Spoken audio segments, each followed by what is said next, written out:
Hello guys, good evening po. Day 7 tayo ano. So ayan, kasi umalis tayo, naubos na naman ang patuka. No, wala na rin, halos lahat naubos. Ay nako, malaking pagkakamali natin yan.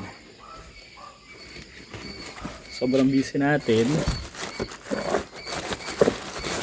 Pabayaan natin ang ating mga DOC.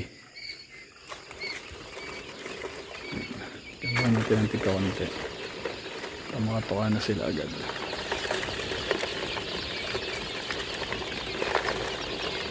Ito nyo ga, nagluluksuhan. Oh. So kailangan natin maglagay muna ng painom. Ano? So yun guys, ang itsura ng Day 7 ng mga DOC. Mahaba na yung mga pakpak. And mukha namang masisigla. No? Based sa aking nakikita ngayon, masisigla ang ating mga alaga. And sa Day 7 guys, sa 500 natin na DOC, ito na lang yung natitira na feeds natin from 25 kilos. So roughly siguro mga 3 kilos na lang yan. So 3 kilos na lang yung natitira. So bukas kailangan maghanap ako ng mabibilhan ng ganyang klaseng chick booster. Kasi yan po ay binili ko pa sa sa Padre Garcia, Batangas nung kinuha ko tong mga DOC. So hindi ko sure dito sa Batangas City kung meron. Ito kasi mga RTL natin, wala namang problema dito kasi dinideliver dito yung kanilang mga quail layer mash. Ano po? So yung mga itlog na nakikita nyo, yan, itlog po yan ngayong araw lang na to. Ano? So, bukas pa po ng umaga ang harvest ng mga itlog na yan. No, so, ilang araw na din nating inaalagaan itong mga DOC na to. And, ayun, kung pansin nyo, uhaw na yung mga DOC. So, kailangan natin maglagay ng tubig. Talagang naubos, no? Naubos yung ating painom. Pagpatawad nyo, mga DOC. No, so ang ganda na ng itsura nila. Napakakikisig na ng mga DOC natin. Yan, so yung DOC na yan, pag lumaki, ganito po ang itsura niyan, no. Magiging RTL. Sila yung maglelay ng mga itlog na siya naman nating i-harvest, na siya naman nating ibebenta para muling ibili ulit ng patuka para pakainin na naman itong mga RTL na ito. So guys, maglalagay lang muna ako ng painom ha. And guys, so dito sa baba, ganun din, ubusan din ng painom at saka ipatuka naman hindi. No? Kasi mas konti kasi yung volume na nasa baba. Pero naubusan na rin ng patuka, so, ng painom.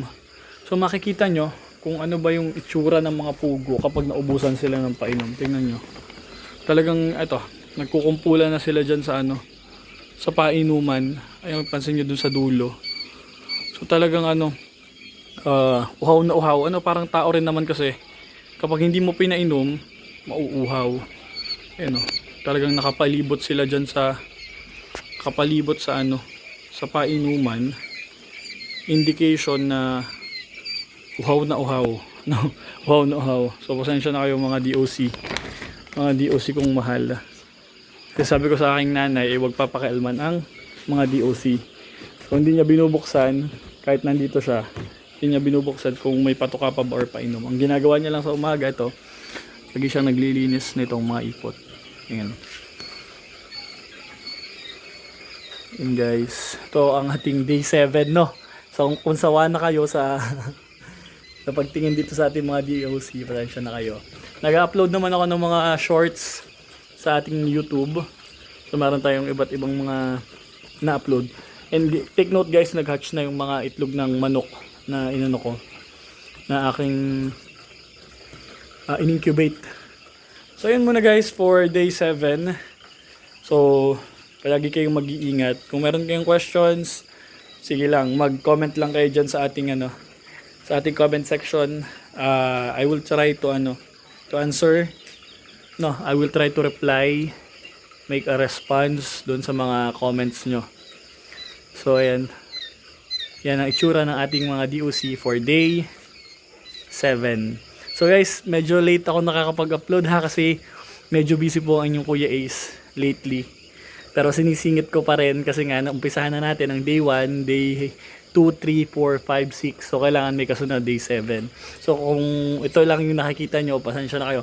Once na magkaroon tayo ng magandang oras, mahabang oras, mag-upload ulit ako ng magandang video, ano.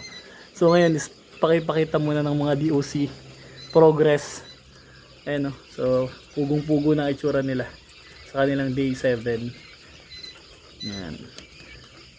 So kung natutuwa kayo sa mga pugo, ayan, so yan, yan yung time para makita nyo sila. Ayan. So wala yung gagawin ko dito, mukha, uminom. Yan. So ayun lang guys, ingat kayo palagi.